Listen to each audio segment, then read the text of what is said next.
పొద్దున్నే లేచి సూర్యుని చూడబోయా, వినాయకుడు ఏమిటో శివుడు ఏమిటో అన్నీ తెలుసు. సూర్యుడినే చూడండి, అందరు దైవాలు మనకు కనపడరమ్మా. మన అదృష్టం సూర్య భగవానుడు ప్రత్యక్ష దైవం. కనపడుతున్నాడు, హాయిగా కనపడుతున్నాడు. 15 కోట్ల కిలోమీటర్ల దూరంలో ఉండి ఒక కిరణం మనకి ఇక్కడికి చేరాలంటే 9 నిమిషాలు పడుతుంది.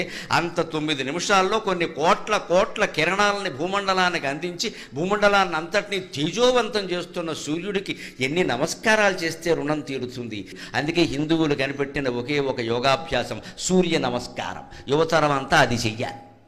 జమ్ము కాదు పనిలే. డాబా మీద సూర్య నమస్కారాలు చేయి. అది కొనడు, 4 యంత్రాలు కొంటాడు, పైకి లేపుతాడు, కిందకి తీస్తాడు, 4 రోజులు వాడతాడు. 4 రోజులు అయ్యాక దాని మీద తువ్వాళ్ళును బనీన్లు ఆరేస్తాడు.